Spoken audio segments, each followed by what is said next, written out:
All hell has broken loose with Helldivers 2. The content drought is over, and this thing is going hard as f***. Welcome to the channel. This is LtBuzzLitebeer pulling an all-nighter because the Illuminate invasion has begun. That's right, you can dive in right now and take them on for yourselves. But that's just one of a zillion changes Arrowhead has made to the game. And they just insta-dropped on us at tonight's Game Awards. And by the way, congrats to the entire team at Arrowhead, as when I logged off to dive into the new missions, they had already picked up 2 awards. The first for Best Multiplayer Game, and the second for Best Ongoing Game.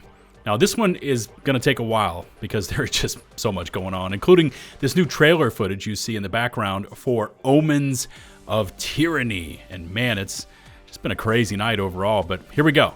In case you haven't done so already, make sure to hit subscribe and ring that notifications bell to receive my latest upload alerts. And before we get into all the latest, we've actually got an awesome video sponsor to support our cause for managed democracy.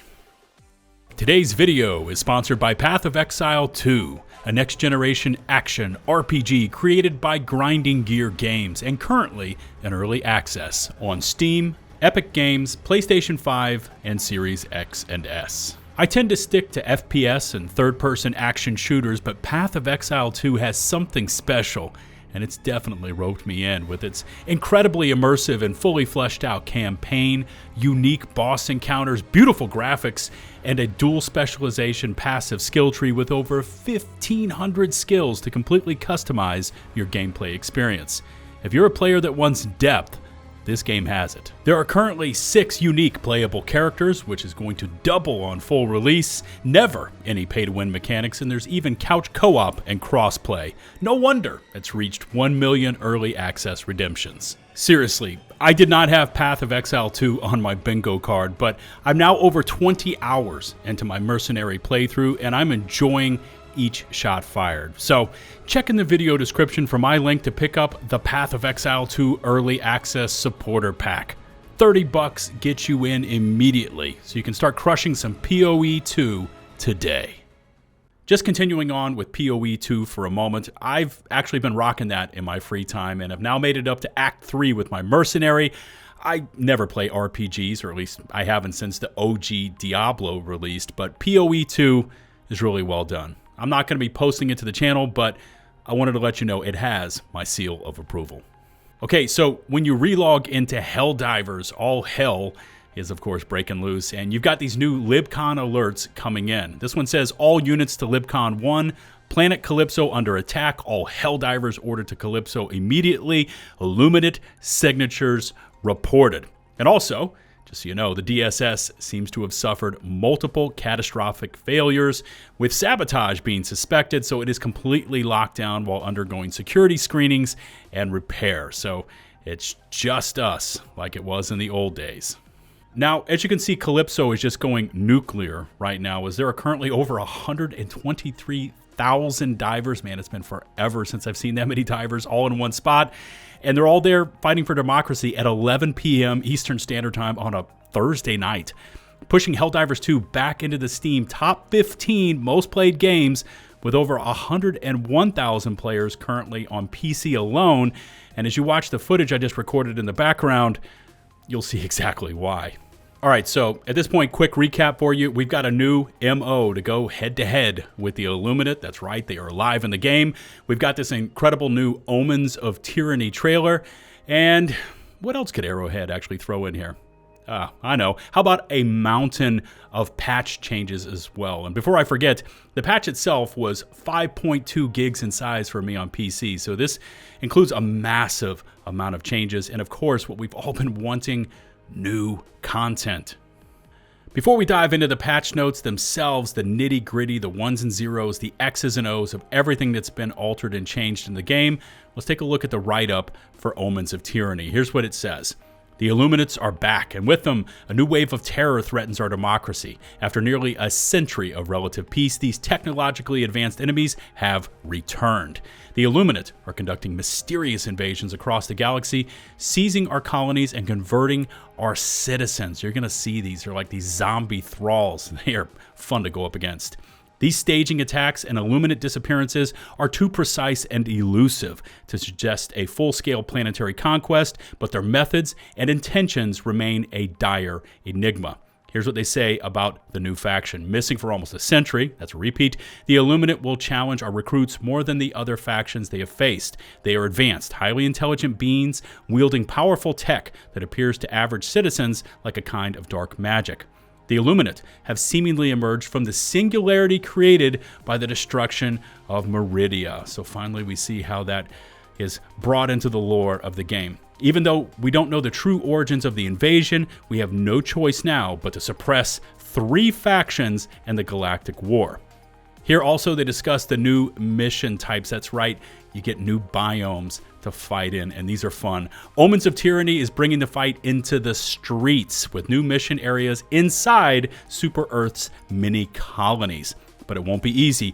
Gone are the wide open spaces that Helldivers are accustomed to fighting in. Cities mean close quarters, dark alleys, and forked paths where one wrong turn means meeting a horde of voteless to liberate.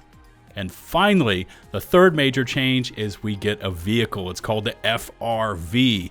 With all these new deployments, there won't be time to take driver's ed courses. Helldiver, a fast recon vehicle, or FRV, will now appear in the colonies ready to plow the Illuminate at high speed. And that's right, you can run over certain enemy types in the FRV, which you're going to see here in the footage.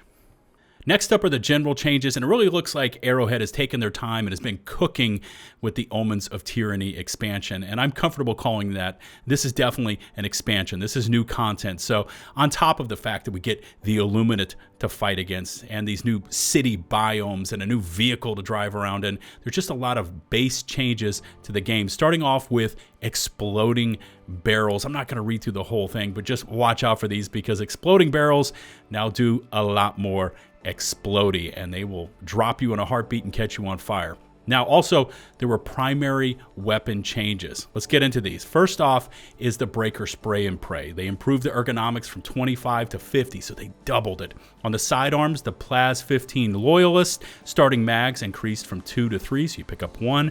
Max spare mags increased from 4 to 5.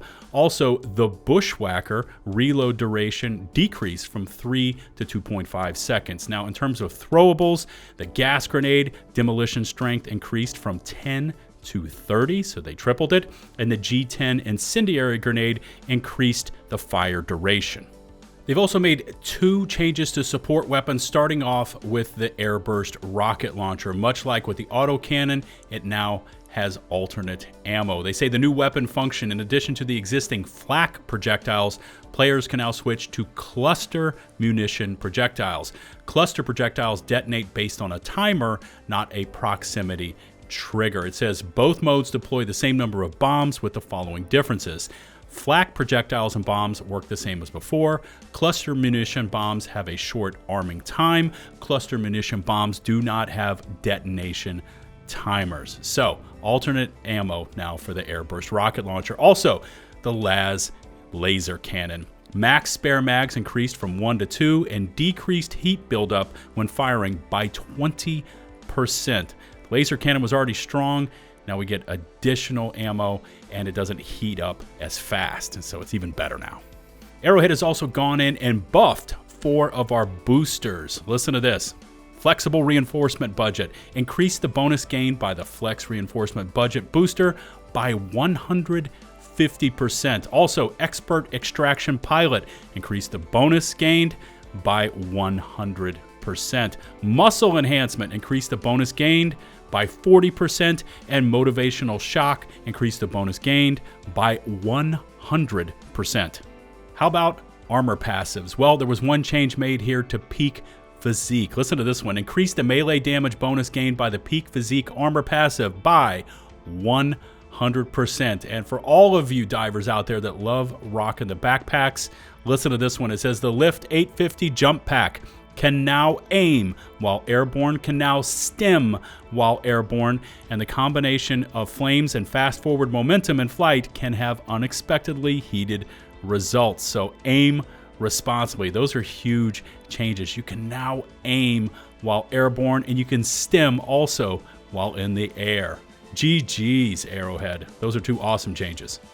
In general, they've also gone in and changed the sentries and how durable they are. They say it takes longer for them to be set on fire. They burn for a shorter duration, but still take damage from direct flamethrower weapons fire.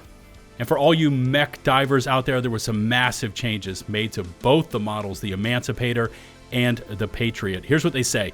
Both exosuits have been rebalanced to improve durability and extend combat effectiveness while preserving a sense of vulnerability as they now gradually break down from sustained damage. The intention is to improve the experience with exosuits by adding more gameplay depth. Listen to these changes. Main health pool buffed from 600 to 850. Cockpit health pool buffed from 450 to 500. Cockpit armor increased from 2 to 3. Arm health pool increased from 250 to 350. Armor decreased from 3 down to 2. Leg health pool increased from 500 to 600. And it says slightly less durable resistance against projectiles. In general, I'm not a big mech user myself, but for anyone out there that's going to get a chance to try these out, let me know. Are they more durable? Are you enjoying them more? Leave me some feedback in the comment section below. There was also one social change made to the game. Call this a fix. They say you can now rejoin your last match after a crash. If this is indeed true, that's another big win for Arrowhead. In terms of enemies and faction changes, it looks like Arrowhead has actually gone in and taking care of probably the bane of our existence when it comes to dealing with very high-level automaton missions, that being the reinforced Scout Strider. Listen to these changes. They reduced the number of reinforced Scout Strider spawning on higher difficulty levels. Thank you. Increased the minimum range for reinforced Scout Strider rocket launches. The reinforced Scout Strider will now stand in place before launching its rockets. Added a brief delay before rockets are launched. Listen to this next one. Improved rocket launch anticipation and readability with new thruster visual effects. The rockets on the side of the reinforced Scout Strider should now explode with more consistency when shot by players. Again, if all of this holds true, those are positive changes made to the Scout Striders, because when you deal with the bots on level 10, this is basically all you see. You're getting blasted out of cover by these constant rocket strikes that you just can't tell when they're coming. But wait, we're not done, because there's also a ton of fixes in here. And normally I would just flash these up on screen, but you need to listen to these because these were some of our top priority issues, and they list them out as such. They said resolved top priority issues. Resolved an issue where under heavy server load, some players did not immediately receive their super credit purchases after payment. Of course, they got to handle that. Players are unable to shoot properly while in the air using a jetpack. That couples in with now the fact that you can aim while in the air and stem while in the air, so the jetpack just got mega buffed with this patch. Fixed an issue where bug breaches would not spawn any bugs when carrying a larvae backpack. The Automaton Barrager tank's turrets no longer continues to work despite its body being destroyed. Major issue with that one. Fixed an issue where the Hive Drill terminal was unable to be interacted with. Another major issue with that one. And reinforcements may not be available for players who join a game in progress. So all of those were top priority issues that Arrowhead is stating they have been resolved. They are fixed now with this new update. Just below the top priority issues that have now been resolved, they actually echo again the changes they made to the reinforced Scout Strider. Things like the spawn rate, the minimum range, the fact that it will pause now before initiating a rocket launch, better anticipation and clarity of rocket launches, and the side rockets of the reinforced Scout Strider now explode more reliably when hit by players. How about one of the other major issues we've had in the game, especially when you take on the bots, excessive ragdolling, and how it can cause a feeling of helplessness and frustration. Well, again, we get 4 changes here. It says a Helldiver will now remain prone after ragdolling instead of automatically standing up. That is a major change, because we would ragdoll, we had no control of our characters, we would stand up and just get immediately blasted by a bunch of laser fire from the bots. They also say fire status effects also now wear off faster when ragdolling. It says this will provide better protection and survivability in the prone position by reducing vulnerability to ranged attacks, explosions, fire, and additional ragdoll effects. It will also give players control of their avatar sooner. I love that, allowing them to decide whether to stand, stand, run, crawl, use a stem, or take other actions without waiting for the avatar to stand automatically. God, if this really works like this, I didn't go prone in this footage, but if this is really working like this, hallelujah. And the fourth change, we're continuing to monitor ragdolling issues and exploring potential adjustments. We welcome your feedback on these changes and their impact on gameplay. So the first three alone sounds like they've really been spending some time with ragdolling. If it all holds true, wow, that is a major impact on the game. There was also a boatload of crash fixes and soft locks included with this new expansion. In the interest of time, because this would take another 10 or 15 minutes, I'm not going to read through them all. Take a look up on screen. Hopefully the fix that you're looking for is included there. A lot of these have to do with joining parties after hot joining a game in progress. You know, things like that. Exosuits now instantly eject Helldivers when they've been fully submerged in water. There's also an interesting one here. Helldivers will no longer take fall damage when the Lift 850 jump pack engages its landing thrusters. Again, just mountains of these little fixes in here. Fixed enemies sometimes bouncing up and down. I actually kind of liked that, and that was kind of funny. And there's a whole bunch of miscellaneous fixes in here, like minor improvements to the HUD when entering and exiting exosuits. Again, take a look up on screen, and as always, I'll include a link to these full patch notes down in the video description. So again, you can sift through them to see if there's anything there that you were specifically looking to get fixed. And also, we have the known issues board. I'm going to go through this very quickly. A lot of these have changed. Top priority, players are unable to emote when flying through the air. That persists. Stratagem balls bounce unpredictably off cliffs in some spots. That also persist. And improvements to the Democracy Space Station. That's all it says. Yeah, that thing needs a complete rework. Medium priority issues. Firebomb hellpods can no longer destroy larger enemy types such as tanks. Players can get stuck on Pelican 1's ramp during extraction. Seen that many times. High damage weapons will not detonate hell bombs already present on the map. And the final one down here, weapons with a charge up mechanic can exhibit unintended behavior when firing faster than the RPM. They spell it out, rounds per minute limit. Okay, recap done, and I'm going to be prowling through your comments and feedback. But again, the TLDR here is that we finally have the Illuminate in the game. New city biomes are sick. We have the FRV vehicle. You're going to have to learn the new enemy types and how to deal with each of these and their new shielding. We've got a new trailer, which I will, of course, include a link to as well in the video description. And finally, we've got the mountain of base game changes I just covered ad nauseum. And also, I just checked again. SteamDB says we are now up to 130,000 plus divers on PC, well past midnight on the East Coast US. Now, as more details become available, expect a full follow-up report here on the channel. Remember to hit subscribe and to ring that notifications bell so you stay up to date on all the latest in Helldivers news. All my socials, including, of course, links to all of my sources, will be included down in the video description. We're now well past the point of 248,000 channel subscribers, with our end goal, hopefully, by the end of the year, fingers crossed, being 250K. If you haven't done so already, please take a moment to hit subscribe. It's free. It really helps out the channel, and we'd love to have you along for the ride as we make that push up to 250. Until the next one, get out there, divers. You got some Illuminates to kill. This is LtBuzzLitebeer, a tired LtBuzzLitebeer, signing off.